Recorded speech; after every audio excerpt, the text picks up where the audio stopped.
Bab 88. Menyenangkan sekali. Di hutan lebat, Sanderye bersila di tanah, pedang Hangdao ada di depannya. Sanderye menatap pedang Hangdao. Pagoda kecil berujar, "Ada apa?" Sanderye berujar, "Tuan Pagoda, dia sungguh membunuh Master Ranah Bencana Besar secara instan." Pagoda kecil berujar, "Oh." Sanderye agak nggak percaya. Tuan Pagoda nggak terkejut. Sesudah diam sejenak, Tuan Pagoda berujar, "Mengejutkan." Sanderye diam. Inikah namanya mengejutkan? Sesudah diam lama, Sanderye berujar, "Tuan Pagoda, ada pertanyaan yang mau kutanyakan." Pagoda kecil berujar, "Tanyakan saja." Sanderye berujar, "Kakak bergaun polos bukan dewa pedang. Dia ternyata Kaisar Pedang, kan?" Pagoda kecil berujar, "Ya, Kaisar Pedang." Sanderye berujar, "Aku tahu Tuan Pagoda menyembunyikan kekuatan kakak bergaun polos." Ternyata benar. Pagoda kecil diam, untungnya dia tidak berwawasan, kalau enggak, sulit membodohinya. Sanderye berujar, "Tuan Pagoda, apa kamu takut sesudah tahu kekuatannya, aku jadi sombong dan gak giat berlatih?" Pagoda kecil berujar, "Ya." Sanderye tersenyum, "Mana mungkin. Gak peduli seberapa kuat kakak bergaun polos, itu urusan dia. Menjadi kuat adalah solusi akurat.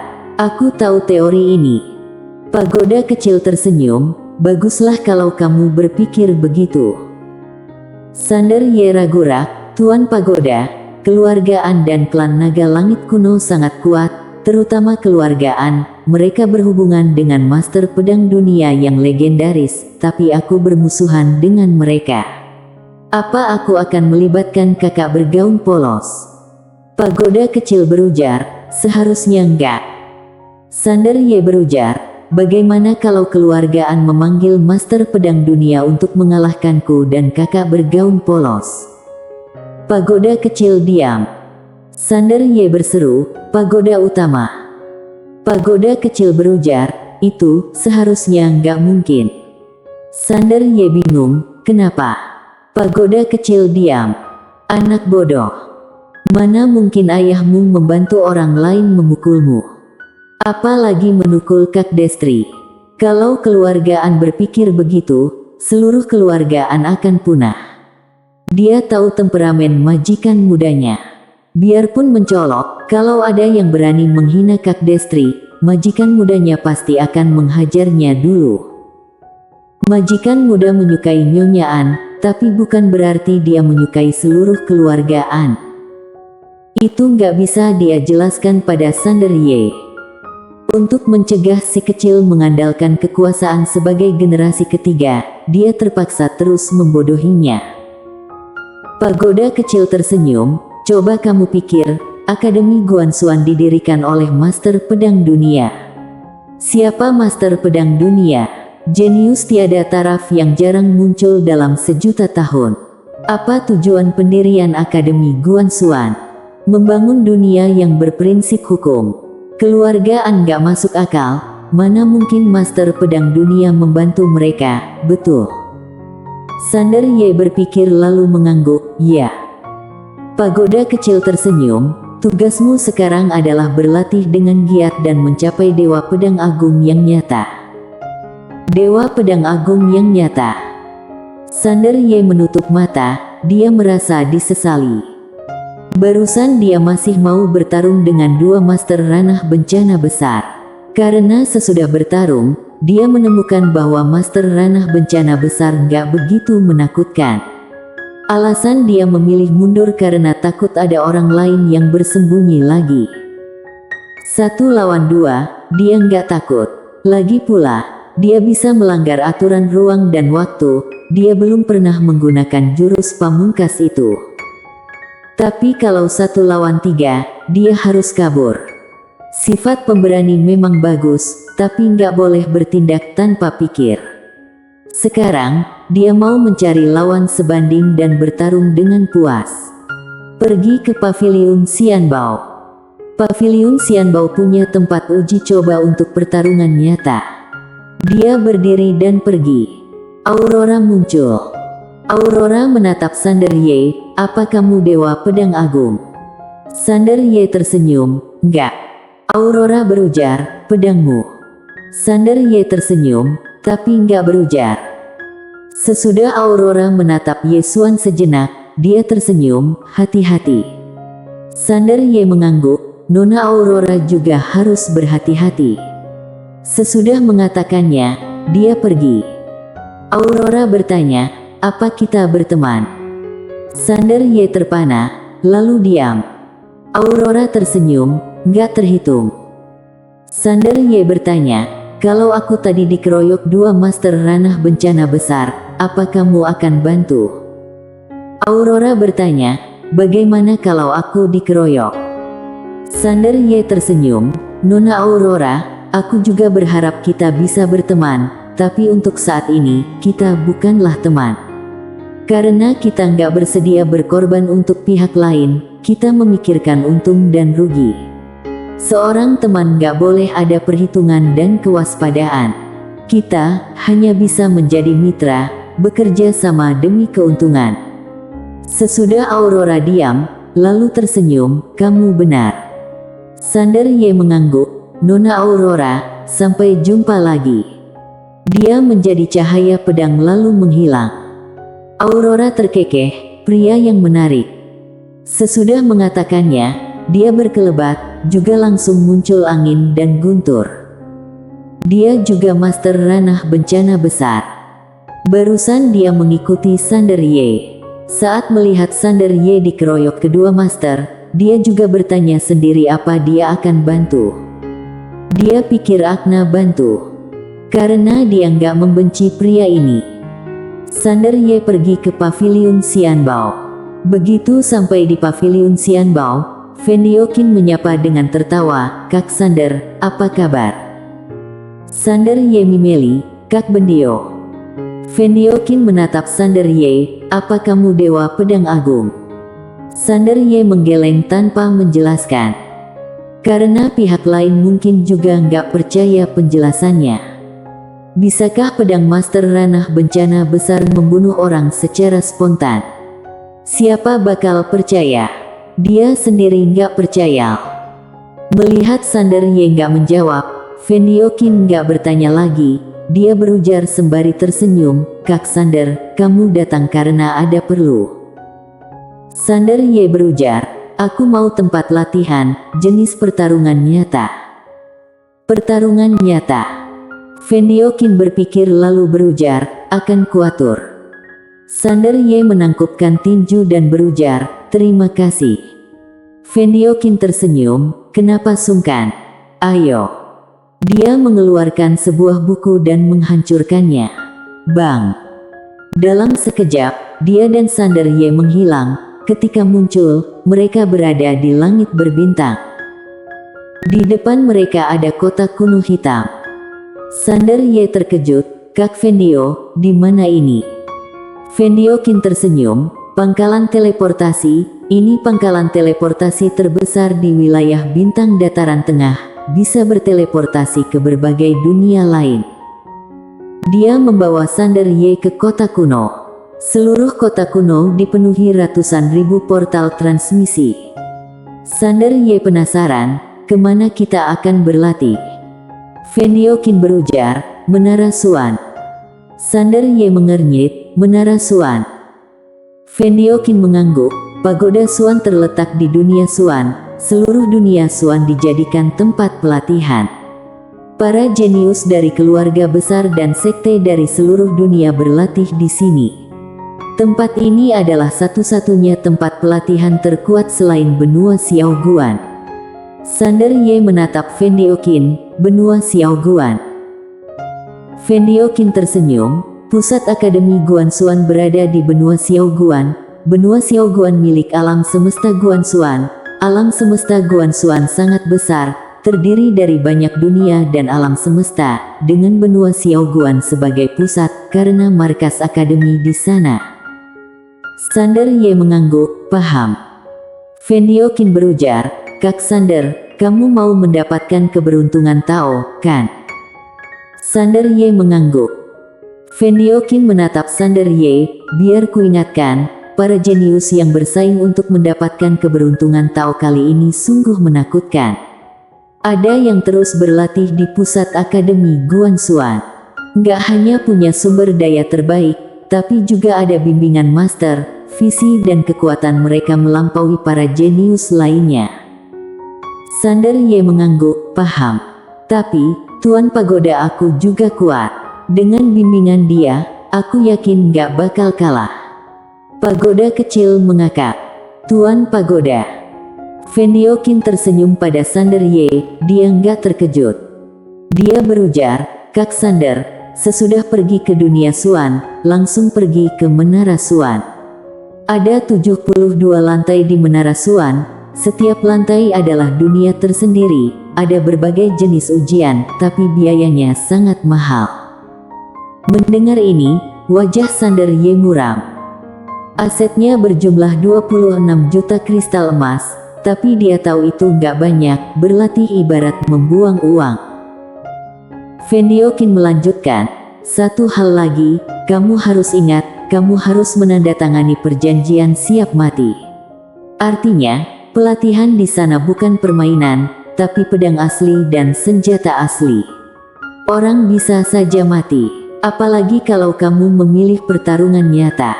Siapapun yang memilih pertarungan nyata harus menandatangani perjanjian siap mati. Kalau dipukuli sampai mati, hanya bisa menyalahkan keterampilanmu kalah dari orang. Paham? Sander Ye berujar bersemangat, asyik sekali. Fendiokin tertegun. Sander Ye berujar, Kak Fendio, ayo pergi. Fendiokin menggeleng dan tersenyum, Kak Sander, biar kuingatkan satu hal, jangan sampai kamu bingung di sana. Sander Ye menyeringai, katakan saja. Fendiokin mengangguk, di dunia Xuan, mungkin akan muncul jenius dari benua Xiaoguan. Kalau bertemu, hindari sebisanya. Sander Ye bingung, bukankah tempat pelatihan di benua Xiaoguan lebih bagus? Untuk apa mereka pergi ke dunia Xuan? Fendiokin tersenyum getir, hanya untuk pamer. Sander Ye terpana, lalu tersenyum, apa gunanya pamer? Nggak ada kerjaan. Aku nggak paham pemikiran orang yang suka pamer itu. Pagoda kecil. Fendiokin berujar sembari tersenyum, nggak semua jenius begini, hanya beberapa saja. Jadi kalau bertemu, hindari saja, karena mereka generasi kedua, entah keluarga mereka kuat atau kaya. Dia berujar lagi, Kak Sander, kekuatanmu hebat, di alam semesta Guanxuan, kamu juga tergolong terbaik. Tapi, Kak Sander harus tahu begitu terjadi konflik, orang nggak akan duel denganmu, orang hanya akan bersaing latar belakang, kekuasaan, dan personil denganmu. Bagaimana denganmu? Sander Ye diam. Latar belakang persaingan. Bersaing kekuasaan. Bersaing personil. Sander Ye tersenyum getir, aku nggak punya apa-apa. Tuan Pagoda bilang ayahku mengandalkan istrinya. Pagoda kecil cemas, sial, jangan dibahas terus. Bersambung.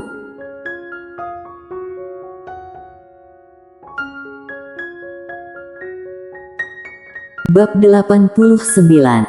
Siapa yang berani? Sander Ye berpikir, kenapa? Pagoda kecil terdiam. Kak, kalau kamu menyebutkannya lagi, aku akan mati tanpa kuburan. Tapi, dia nggak bisa katakan. Gawat.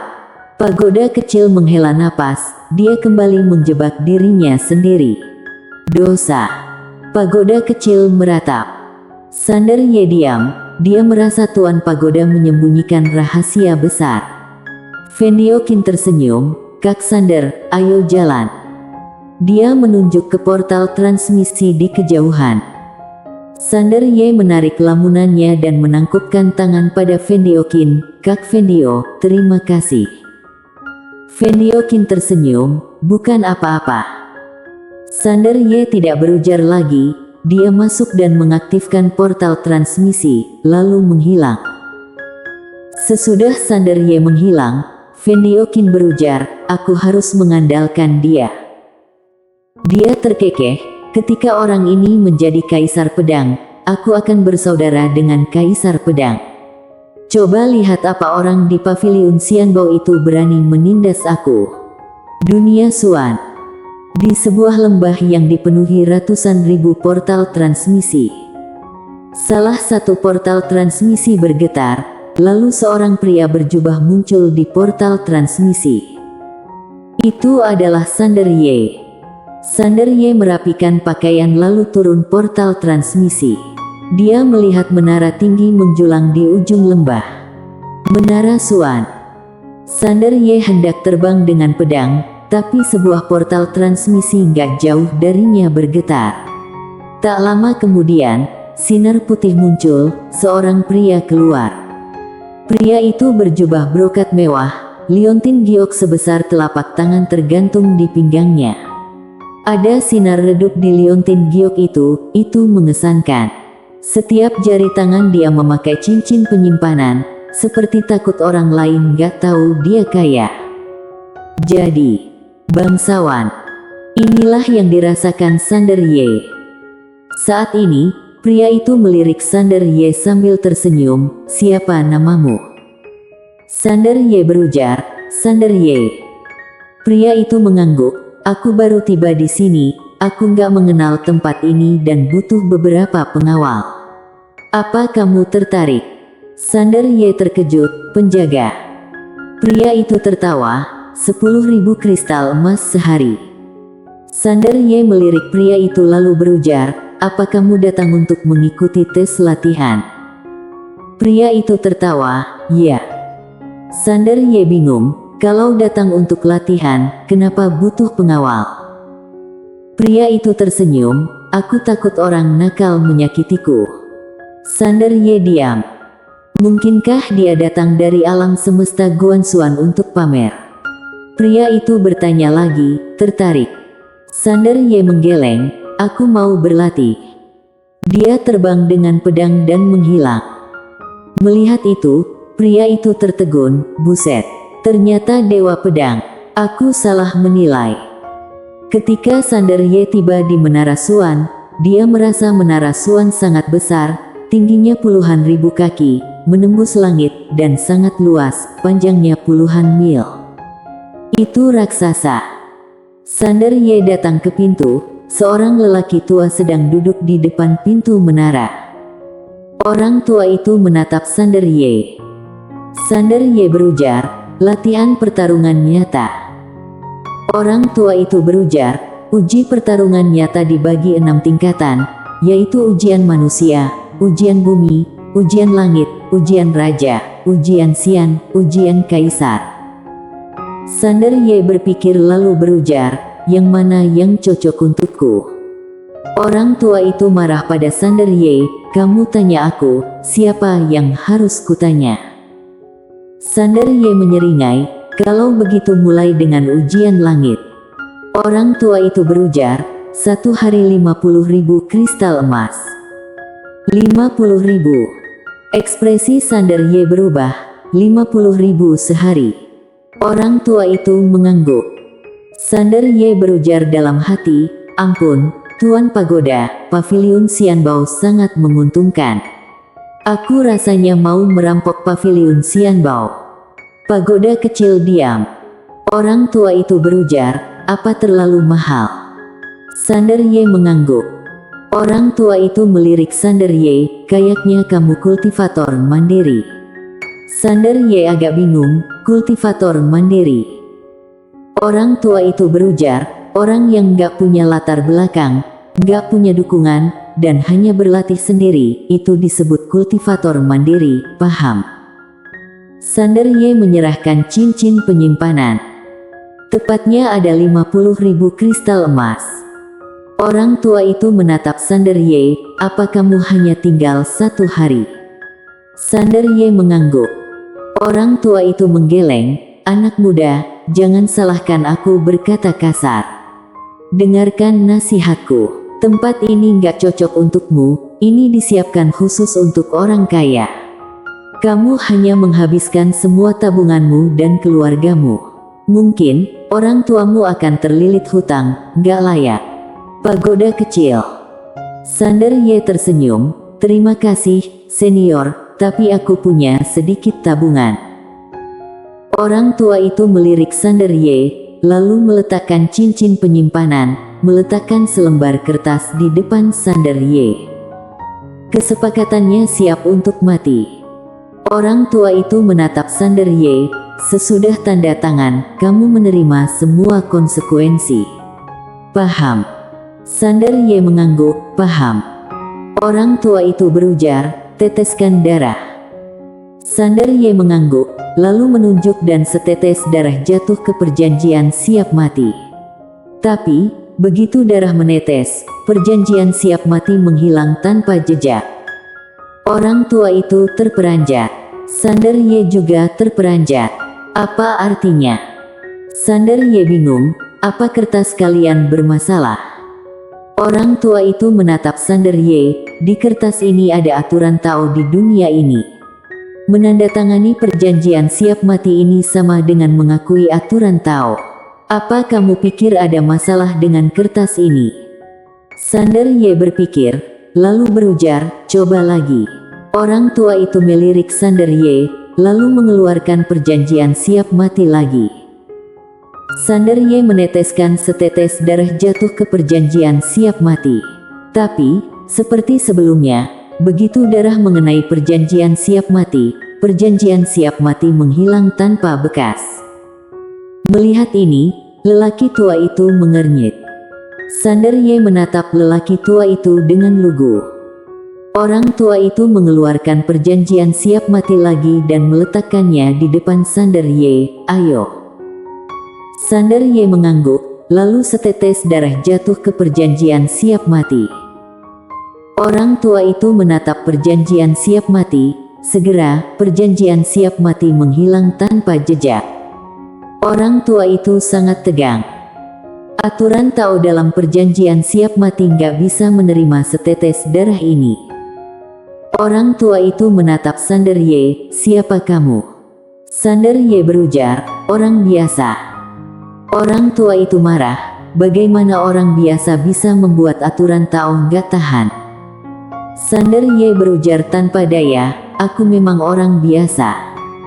Sesudah lama menatap Sander Ye, lelaki tua itu berujar, bagaimana dengan ayahmu? Siapa nama ayahmu? Sander Ye menggeleng, aku nggak tahu. Orang tua itu mengernyit, nggak tahu. Sander Ye mengangguk. Orang tua itu bertanya lagi, apa yang dia lakukan? Sander Ye ragu-ragu, lalu berujar, Tuan Pagoda aku bilang dia mengandalkan. Brengsek. Suara pagoda kecil terdengar, anak kecil, sebenarnya ayahmu cakap, benaran. Sander Ye berkedip, benarkah? Pagoda kecil mau berkata lagi, tapi suara misterius itu terdengar, idiot, dia sengaja memancingmu. Mendengar itu, pagoda kecil terbangun. Sialan. Aku hampir dijebak bajingan ini. Sander Ye bertanya, Tuan Pagoda. Pagoda kecil tidak berbicara. Sander Ye diam. Awalnya dia mau memancing informasi dari Tuan Pagoda, tapi dia nggak menyangka ketahuan Tuan Pagoda. Tapi, dia lebih yakin tentang satu hal, yaitu Tuan Pagoda pasti menyembunyikan banyak hal tentang ayahnya. Lelaki tua itu bertanya lagi, apa pekerjaan ayahmu? Sander Ye berujar, senior, karena penggunaan darah nggak diterima, tanda tangan saja. Alasan dia menjawab pertanyaan barusan adalah dia mau mengelabui Tuan Pagoda untuk membocorkan info. Tapi Tuan Pagoda nggak berbicara lagi, dia nggak akan menjawab. Orang tua itu mengernyit dan mau menanyakan hal lain tapi Sander Ye berujar, senior, aku nggak tahu apa pekerjaan ayahku tapi ketika aku kecil, ayahku selalu mengatakan sesuatu padaku. Orang tua itu penasaran, apa itu? Sander Ye berujar, dia bilang kalau aku berlatih keras, alam semesta Guan Xuan akan mengandalkanku. Orang tua itu terperanjat. Pagoda kecil. Sander Ye menghembus napas, lalu, ketika aku dewasa, aku menyadari ayahku bukan hanya ayahku, tapi juga ayah dari seluruh alam semesta Guanxuan. Sesudah mengatakannya, dia mengeluarkan pena dan menandatangani perjanjian siap mati, lalu berjalan menuju pagoda Xuan. Pagoda kecil. Lelaki tua itu bingung. Sesudah beberapa saat, dia melihat menara dengan marah. Sialan, kamu mengawur. Apa kamu pikir ayahmu itu master pedang dunia? Kamu nggak belajar yang benar, malah suka membual ampun. Di menara, pagoda kecil berujar, apa yang kamu katakan tadi? Sander Ye terkekeh, Tuan Pagoda, biarkan aku sedikit membual. Kalau enggak, aku takut dia terus bertanya. Pagoda kecil diam.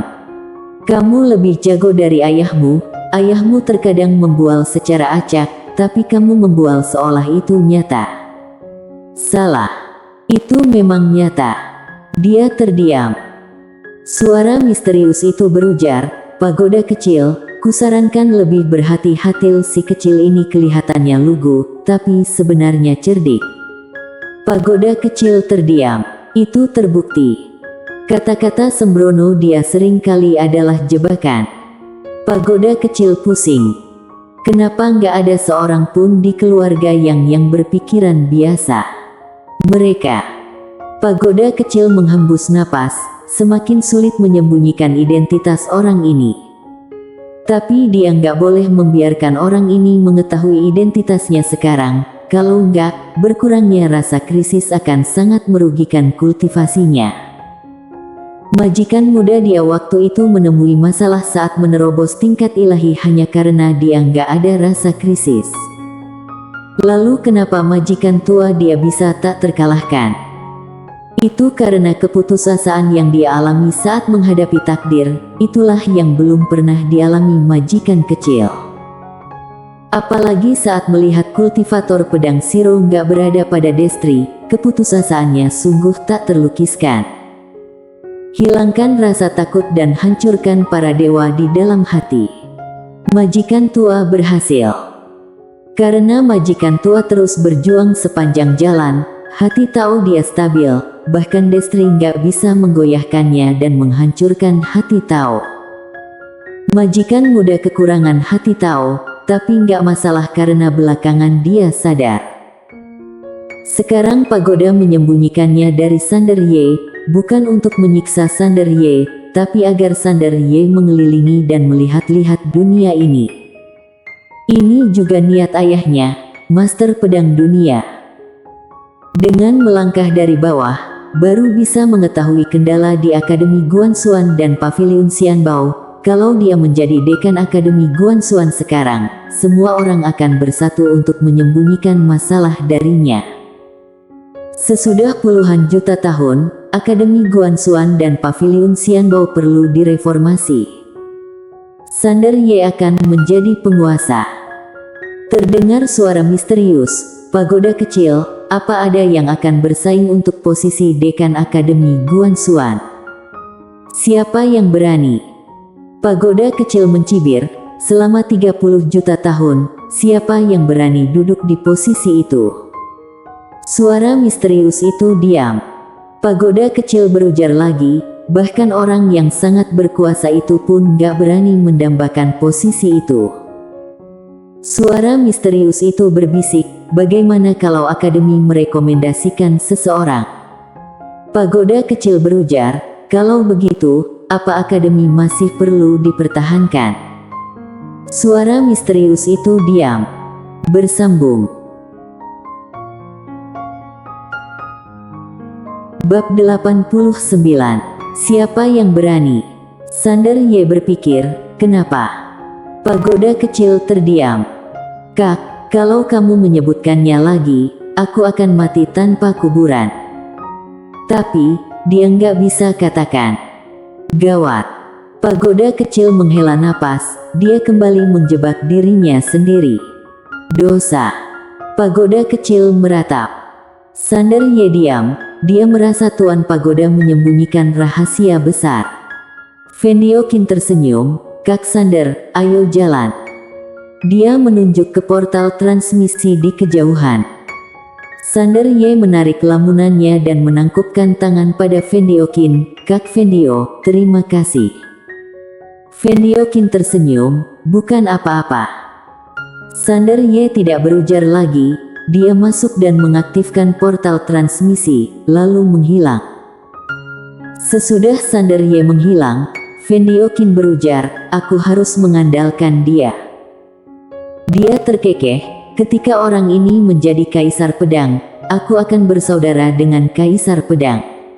Coba lihat apa orang di paviliun Xianbao itu berani menindas aku." Dunia Xuan. Di sebuah lembah yang dipenuhi ratusan ribu portal transmisi. Salah satu portal transmisi bergetar, lalu seorang pria berjubah muncul di portal transmisi. Itu adalah Sander Ye. Sander Ye merapikan pakaian lalu turun portal transmisi. Dia melihat menara tinggi menjulang di ujung lembah. Menara Xuan. Sander Ye hendak terbang dengan pedang, tapi sebuah portal transmisi gak jauh darinya bergetar. Tak lama kemudian, sinar putih muncul, seorang pria keluar. Pria itu berjubah brokat mewah, liontin giok sebesar telapak tangan tergantung di pinggangnya. Ada sinar redup di liontin giok itu mengesankan. Setiap jari tangan dia memakai cincin penyimpanan, seperti takut orang lain gak tahu dia kaya. Jadi, bangsawan. Inilah yang dirasakan Sander Ye. Saat ini, pria itu melirik Sander Ye sambil tersenyum, "Siapa namamu?" Sander Ye berujar, "Sander Ye." Pria itu mengangguk, "Aku baru tiba di sini, aku nggak mengenal tempat ini dan butuh beberapa pengawal. Apa kamu tertarik?" Sander Ye terkejut, "Penjaga." Pria itu tertawa, 10.000 kristal emas sehari. Sander Ye melirik pria itu lalu berujar, "Apa kamu datang untuk mengikuti tes latihan?" Pria itu tertawa, "Ya." Sander Ye bingung, kalau datang untuk latihan, kenapa butuh pengawal? Pria itu tersenyum, "Aku takut orang nakal menyakitiku." Sander Ye diam. Mungkinkah dia datang dari alam semesta Guanxuan untuk pamer? Pria itu bertanya lagi, tertarik. Sander Ye menggeleng, "Aku mau berlatih." Dia terbang dengan pedang dan menghilang. Melihat itu, pria itu tertegun, "Buset, ternyata dewa pedang. Aku salah menilai." Ketika Sander Ye tiba di Menara Xuan, dia merasa Menara Xuan sangat besar, tingginya puluhan ribu kaki, menembus langit, dan sangat luas, panjangnya puluhan mil. Itu raksasa. Sander Ye datang ke pintu, seorang lelaki tua sedang duduk di depan pintu menara. Orang tua itu menatap Sander Ye. Sander Ye berujar, "Latihan pertarungan nyata." Orang tua itu berujar, "Uji pertarungan nyata dibagi 6 tingkatan, yaitu ujian manusia, ujian bumi, ujian langit, ujian raja, ujian Xian, ujian kaisar." Sander Ye berpikir lalu berujar, "Yang mana yang cocok untukku?" Orang tua itu marah pada Sander Ye, "Kamu tanya aku, siapa yang harus kutanya?" Sander Ye menyeringai, "Kalau begitu mulai dengan ujian langit." Orang tua itu berujar, "1 hari 50.000 kristal emas." 50.000. Ekspresi Sander Ye berubah, 50.000 sehari. Orang tua itu mengangguk. Sander Ye berujar dalam hati, "Ampun, Tuan Pagoda, paviliun Xianbao sangat menguntungkan. Aku rasanya mau merampok paviliun Xianbao." Pagoda kecil diam. Orang tua itu berujar, "Apa terlalu mahal?" Sander Ye mengangguk. Orang tua itu melirik Sander Ye, "Kayaknya kamu kultivator mandiri." Sander Ye agak bingung, "Kultivator mandiri?" Orang tua itu berujar, "Orang yang gak punya latar belakang, gak punya dukungan, dan hanya berlatih sendiri, itu disebut kultivator mandiri, paham? Sander Ye menyerahkan cincin penyimpanan. Tepatnya ada 50.000 kristal emas. Orang tua itu menatap Sander Ye, apa kamu hanya tinggal 1 hari? Sander Ye mengangguk. Orang tua itu menggeleng, anak muda, jangan salahkan aku berkata kasar. Dengarkan nasihatku, tempat ini nggak cocok untukmu, ini disiapkan khusus untuk orang kaya. Kamu hanya menghabiskan semua tabunganmu dan keluargamu. Mungkin, orang tuamu akan terlilit hutang, nggak layak. Pagoda kecil. Sander Ye tersenyum, terima kasih, senior, tapi aku punya sedikit tabungan. Orang tua itu melirik Sander Ye, lalu meletakkan cincin penyimpanan, meletakkan selembar kertas di depan Sander Ye. Kesepakatannya siap untuk mati. Orang tua itu menatap Sander Ye, sesudah tanda tangan, kamu menerima semua konsekuensi. Paham? Sander Ye mengangguk, paham. Orang tua itu berujar, teteskan darah.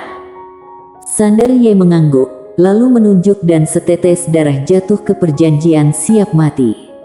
Tapi, begitu darah menetes, perjanjian siap mati menghilang tanpa jejak.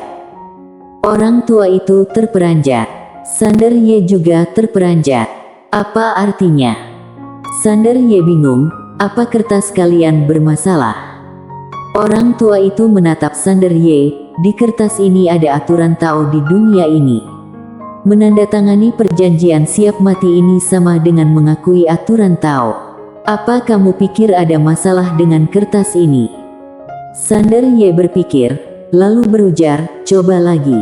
Orang tua itu melirik Sander Ye, lalu mengeluarkan perjanjian siap mati lagi.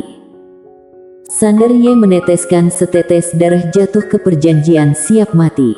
Tapi, seperti sebelumnya, begitu darah mengenai perjanjian siap mati menghilang tanpa bekas. Melihat ini, lelaki tua itu mengernyit. Sander Ye menatap lelaki tua itu dengan lugu. Orang tua itu mengeluarkan perjanjian siap mati lagi dan meletakkannya di depan Sander Ye, ayo. Sander Ye mengangguk, lalu setetes darah jatuh ke perjanjian siap mati. Orang tua itu menatap perjanjian siap mati, segera perjanjian siap mati menghilang tanpa jejak. Orang tua itu sangat tegang. Aturan Tao dalam perjanjian siap mati nggak bisa menerima setetes darah ini. Orang tua itu menatap Sander Ye, siapa kamu? Sander Ye berujar, orang biasa. Orang tua itu marah, bagaimana orang biasa bisa membuat aturan Tao nggak tahan? Sander Ye berujar tanpa daya, aku memang orang biasa. Sesudah lama menatap Sander Ye, lelaki tua itu berujar, bagaimana dengan ayahmu? Siapa nama ayahmu? Sander Ye menggeleng, aku nggak tahu. Orang tua itu mengernyit, nggak tahu. Sander Ye mengangguk. Orang tua itu bertanya lagi, apa yang dia lakukan? Sander Ye ragu-ragu, lalu berujar, Tuan Pagoda aku bilang dia mengandalkan. Brengsek. Suara pagoda kecil terdengar, anak kecil, sebenarnya ayahmu cakap, benaran. Sander Ye berkedip, benarkah? Pagoda kecil mau berkata lagi, tapi suara misterius itu terdengar, idiot, dia sengaja memancingmu. Mendengar itu, pagoda kecil terbangun. Sialan. Aku hampir dijebak bajingan ini. Sander Ye bertanya, Tuan Pagoda. Pagoda kecil tidak berbicara. Sander Ye diam. Awalnya dia mau memancing informasi dari Tuan Pagoda, tapi dia nggak menyangka ketahuan Tuan Pagoda. Tapi, dia lebih yakin tentang satu hal, yaitu Tuan Pagoda pasti menyembunyikan banyak hal tentang ayahnya. Lelaki tua itu bertanya lagi, apa pekerjaan ayahmu? Sander Ye berujar, senior, karena penggunaan darah nggak diterima, tanda tangan saja. Alasan dia menjawab pertanyaan barusan adalah dia mau mengelabui Tuan Pagoda untuk membocorkan info. Tapi Tuan Pagoda nggak berbicara lagi, dia nggak akan menjawab. Orang tua itu mengernyit dan mau menanyakan hal lain, tapi Xander Ye berujar, "Senior, aku nggak tahu apa pekerjaan ayahku, tapi ketika aku kecil, ayahku selalu mengatakan sesuatu padaku." Orang tua itu penasaran, "Apa itu?" Xander Ye berujar, "Dia bilang kalau aku berlatih keras, alam semesta Guanxuan akan mengandalkanku." Orang tua itu terperanjat. Pagoda kecil. Xander Ye menghembus napas, lalu, "Ketika aku dewasa, aku menyadari ayahku bukan hanya ayahku, tapi juga ayah dari seluruh alam semesta Guanxuan." Sesudah mengatakannya, dia mengeluarkan pena dan menandatangani perjanjian siap mati, lalu berjalan menuju Pagoda Xuan. Pagoda kecil. Lelaki tua itu bingung. Sesudah beberapa saat, dia melihat menara dengan marah, "Sialan, kamu mengawur. Apa kamu pikir ayahmu itu master pedang dunia? Kamu nggak belajar yang benar, malah suka membual ampun." Di menara, Pagoda kecil berujar, "Apa yang kamu katakan tadi?" Xander Ye terkekeh, "Tuan Pagoda, biarkan aku sedikit membual. Kalau enggak, aku takut." Dia terus bertanya. Pagoda kecil diam. "Kamu lebih jago dari ayahmu. Ayahmu terkadang membual secara acak, tapi kamu membual seolah itu nyata." "Salah. Itu memang nyata." Dia terdiam. Suara misterius itu berujar, "Pagoda kecil, kusarankan lebih berhati-hati. Si kecil ini kelihatannya lugu, tapi sebenarnya cerdik." Pagoda kecil terdiam. Itu terbukti. Kata-kata sembrono dia sering kali adalah jebakan. Pagoda kecil pusing. Kenapa nggak ada seorang pun di keluarga yang berpikiran biasa? Mereka. Pagoda kecil menghembus napas, semakin sulit menyembunyikan identitas orang ini. Tapi dia nggak boleh membiarkan orang ini mengetahui identitasnya sekarang, kalau nggak, berkurangnya rasa krisis akan sangat merugikan kultivasinya. Majikan muda dia waktu itu menemui masalah saat menerobos tingkat ilahi hanya karena dia nggak ada rasa krisis. Lalu kenapa majikan tua dia bisa tak terkalahkan? Itu karena keputusasaan yang dia alami saat menghadapi takdir, itulah yang belum pernah dialami majikan kecil. Apalagi saat melihat kultivator pedang Shiro nggak berada pada Destri, keputusasaannya sungguh tak terlukiskan. Hilangkan rasa takut dan hancurkan para dewa di dalam hati. Majikan tua berhasil. Karena majikan tua terus berjuang sepanjang jalan, hati tahu dia stabil, bahkan Destri nggak bisa menggoyahkannya dan menghancurkan hati tahu. Majikan muda kekurangan hati tahu, tapi nggak masalah karena belakangan dia sadar. Sekarang Pagoda menyembunyikannya dari Xander Ye, bukan untuk menyiksa Xander Ye, tapi agar Xander Ye mengelilingi dan melihat-lihat dunia ini. Ini juga niat ayahnya, Master Pedang Dunia. Dengan melangkah dari bawah, baru bisa mengetahui kendala di Akademi Guanxuan dan Paviliun Xianbao. Kalau dia menjadi dekan Akademi Guanxuan sekarang, semua orang akan bersatu untuk menyembunyikan masalah darinya. Sesudah puluhan juta tahun, Akademi Guanxuan dan Paviliun Xianbao perlu direformasi. Xander Ye akan menjadi penguasa. Terdengar suara misterius, "Pagoda kecil, apa ada yang akan bersaing untuk posisi dekan Akademi Guanxuan? Siapa yang berani?" Pagoda kecil mencibir, "Selama 30 juta tahun, siapa yang berani duduk di posisi itu?" Suara misterius itu diam. Pagoda kecil berujar lagi, "Bahkan orang yang sangat berkuasa itu pun gak berani mendambakan posisi itu." Suara misterius itu berbisik, "Bagaimana kalau Akademi merekomendasikan seseorang?" Pagoda kecil berujar, "Kalau begitu, apa Akademi masih perlu dipertahankan?" Suara misterius itu diam. Bersambung.